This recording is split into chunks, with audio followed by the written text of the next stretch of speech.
الحمد للہ وکفا وسلام علی عباده الذین اصطفى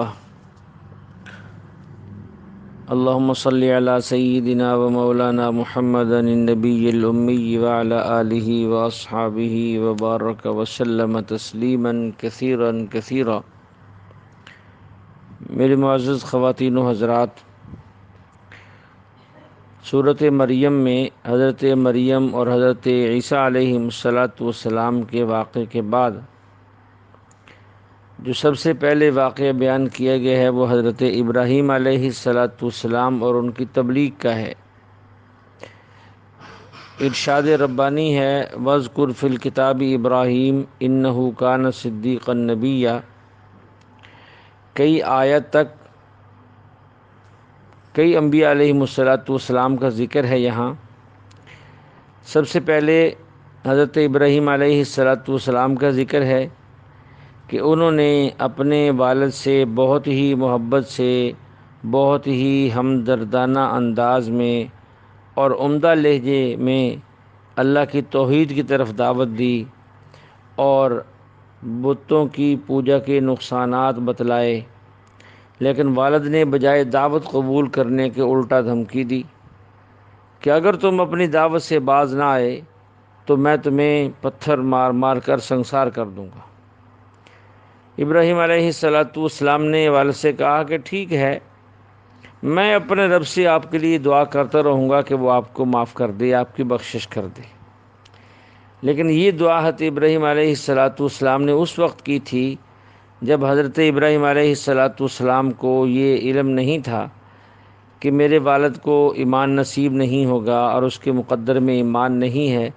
جب معلوم ہو گیا تو پھر انہوں نے دعا کرنا چھوڑ دی، کیونکہ شرعی مسئلہ یہ ہے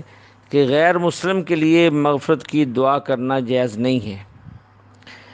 اگر کسی انسان کے بارے میں شک ہو کہ معلوم نہیں کہ اس کی موت ایمان پہ آئی یا نہیں آئی تو اس کے لیے دعا کیسے کی جائے؟ میرے بزرگوں اور اکابرین میں سے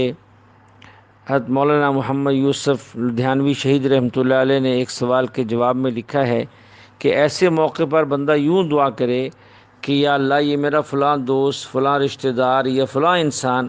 اگر اس کی موت ایمان پہ آئی ہے تو اس کی مغفرت فرما، اس کے درجات کو بلند فرما، پھر یہ طریقہ اختیار کیا جائے۔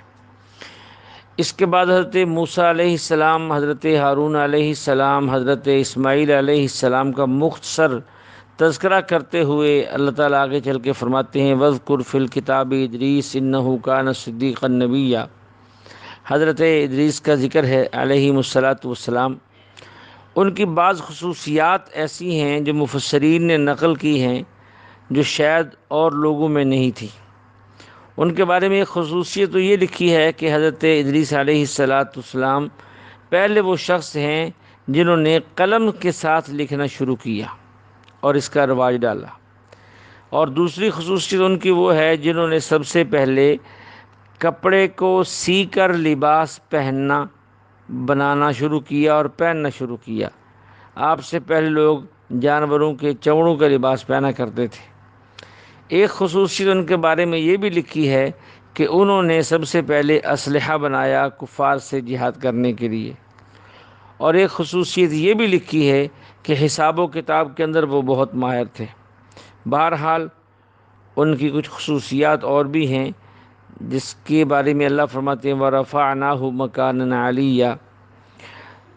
تو یہ انبیاء علیہ السلام کا ذکر اور تذکرہ یہ اس لیے کیا جاتا تھا بار بار کہ آپ علیہ السلام کی حوصلہ افزائی بھی رہے، اور آنے والے امتیوں کو